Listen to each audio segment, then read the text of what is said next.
আমি আমার জীবনের সবচেয়ে বড় ভুল করতে যাচ্ছি, কারণ আজকে আমরা করতে যাচ্ছি পিকনিক। আর এ হচ্ছে আমাদের শেফ, যে কিনা রান্না করতে পারে না।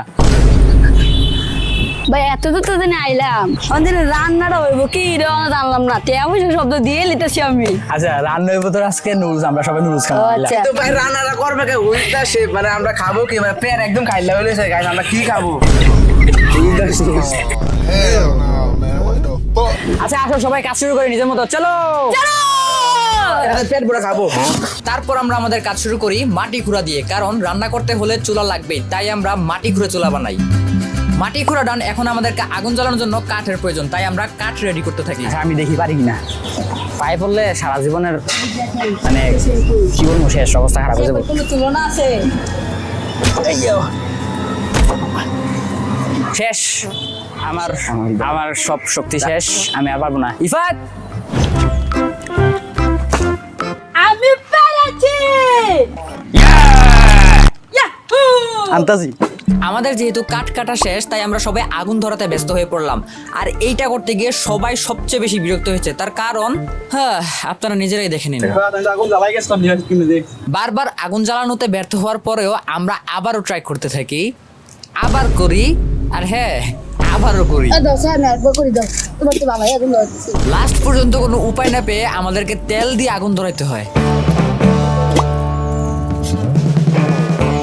আচ্ছা, এরা যে এত আকামলা আগে জানতাম না, কারণ এই যে এরা তেল আনছে, তেলের বোতলের মধ্যে যে পানি আছিল, পানিটাও ভালো মতো সরাইছে না। এই যে এখন তেলের কি অবস্থা দেখেন, তেল সাদা হয়ে গেছে। আগুন ধরানো যেহেতু শেষ, তাই আমরা সবজি কাটাকাটিতে ব্যস্ত হয়ে পড়ি। আমি কি পিকনিক করতে এসে বিপদে বললাম নাকি জানি না, কারণ 1 ঘন্টা হয়ে গেছে, এখনো কোনো কিছুই রান্না হইলো না, এখনো কাটাকাটি চলতেছে। ওই যে হাউ টু পেঁয়াজ, মানে আমি একটু পড়ালেখা বেশি করেছি তো, তাই আমার মুখে বারবার ইংলিশে আছে।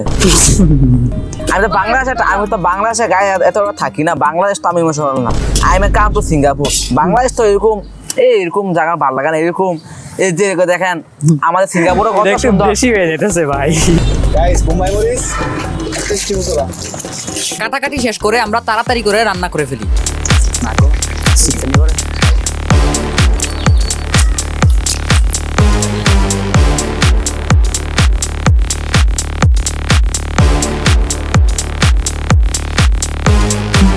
ফাইনালি রান্না বান্না শেষ হওয়ার পর এবার আমরা খাবার খাবো। আচ্ছা, একটু খাই দেখি কেমন হচ্ছে, এত কষ্ট করে যে বানাইছি, তো মজা করে খাইতেছে, আশা করি মজা হইব। আমি একটু খাবো, বেশি না। Yummy yummy. আমাদের সিঙ্গাপুর চামচ দেখেন, স্পেশাল চামচ। আমি এটারে 10-এর থেকে 2 দিব, কারণ এটা যদি আমি সবগুলা খাই 5 দিন আমি বাথরুমে থেকে বেরোতে পারবো না। Oh my god, bro. Oh, hell no. আচ্ছা নিয়ে তোর কাছে কেমন লাগছে, এত কষ্ট করে যদি খাইছস, কিন্তু আমার আশা বড় না তো যে আমি এতটি নিয়ে বসতে পারছি খাওয়ার জন্য।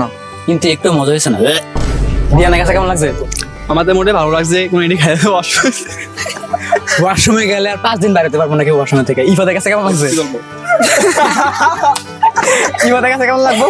ভাই পাক কইছি দিদি এডি কয়, আর আমরা কি করব, আমরা বুঝতেছ না তো। আচ্ছা গাইস, আমরা যে নুডলসটা বানাইছি এত কষ্ট করে, বানানোর পরে খাইতেও পারছি না, আরো সবার উল্টাপাল্টা কমেন্ট পাইতেছি।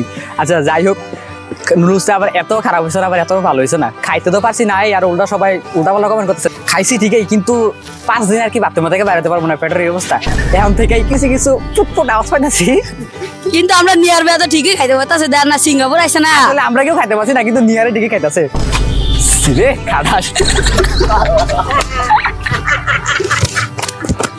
আজকে অনেক হয়েছে, আজকের ভিডিও একটু ভিডিও ভালো লাগলে একটা লাইক দেন, 50টা লাইক হলে দেখি কি করা যায়, কমেন্ট করেন, বেশি বেশি কমেন্ট করলে ভালো লাগে। আচ্ছা, আল্লাহ হাফেজ, টাটা।